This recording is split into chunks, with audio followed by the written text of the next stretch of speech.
Hi, hello. இன்னைக்கு ரொம்ப சூப்பரான கேரளா ஸ்டைல்ல கேபேஜ் பொரியல் எப்படி பண்ணலான்னு தான் பார்க்கலாம் வாங்க. உங்களுக்கு எல்லாருக்கும் கேரளா ஃபுட்டு கேரளாவும் என்னோட வீடியோ யூஸ்ஃபுல்லா இருந்து பிடிச்சிருந்ததுன்னா, கண்டிப்பா என்னோட சேனல சப்ஸ்கிரைப் பண்ணி, லைக் பண்ணி, ஷேர் பண்ணி சப்போர்ட் பண்ணுங்க. இன்னைக்கு வந்து கேபேஜ் பொரியல் தான் பண்ணலான்ட்டு இருக்கேன். இன்னைக்கு வந்து புளிக்குழம்பு தான் வைக்கலான்ட்டு இருக்கேன். வெண்டைக்காய் புளிக்குழம்பு தான் வைக்கலான்ட்டு இருக்கேன்.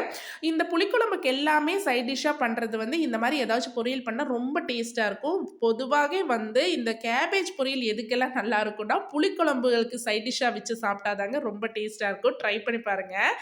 அதுக்கப்புறம் கேபேஜ் மட்டும் இல்லாம, அது கூட வந்து கேரட் போட்டு வச்சேன்னா, ரொம்ப அழகாவும் இருக்கு. அது கூடவே வந்து ஹெல்த்துக்கும் வந்து ரொம்ப நல்லது இல்லைங்களா? பசங்களுக்கு எல்லாத்துக்குமே குடுக்கறதுக்கு. ஸோ, இப்ப வந்து கேரட்ட சீவிட்டு, கேரட்டையும் வந்து குட்டி குட்டியா கட் பண்ணி எடுத்துக்கிறேன். அதுக்கப்புறமா எல்லா காயுமே இந்த மாரி கட் பண்ணி எடுத்துக்கிட்டு, அதுக்கப்புறமா நம்ம சமைக்கிறக்கு ஆரம்பிச்சுட்டோம்னா, கடகடன்னு எல்லா வேலையும் முடிச்சுட்டு நம்ம கிளீன் பண்ணி, சுத்தம் பண்ணி எடுத்தரலாம்.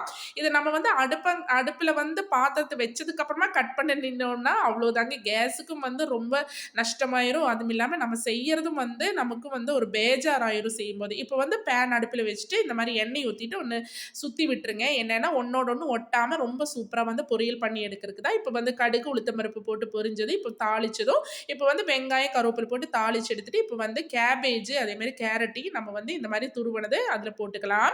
அதுக்கப்புறம் கொத்தமல்லி, உப்பையும் சேர்த்துட்டு, நல்லா இந்த எண்ணெயிலே வந்து வதக்கி எடுத்துக்கோங்க. இதுல ஒரு சொட்டு தண்ணி ஊத்தாம அந்த எண்ணெயிலே வந்து வதக்கி எடுத்துக்கலாம். மூடி வச்சு ஆவியிலேயே வெந்துரும். இப்ப வந்து ஒரு கைப்பிடி அளவுக்கு தேங்காய் துருவுனதும் போட்டுருக்கேன்.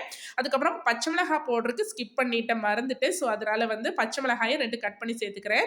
கேபேஜ் வந்து உங்களுக்கு குட்டி குட்டியா கட் பண்ண முடியல, இல்லன்னா உங்கள்ட்ட வந்து இந்த கிரஷ் பண்றது இல்லைன்னா, நீங்க வந்து மிக்ஸி ஜார்ல வந்து கிரஷ் பண்ணி பாருங்க. ரொம்ப சிம்பிளா வந்து வேலை முடியும். எல்லா பொரியலும் பண்ணி முடிச்சுட்டு, லாஸ்ட்டா வந்து இது தேங்காய் எண்ணெய் ஊத்தி பாருங்க. அவ்ளோ ஒரு சூப்பரா இருக்கும். ட்ரை பண்ணி பாருங்க.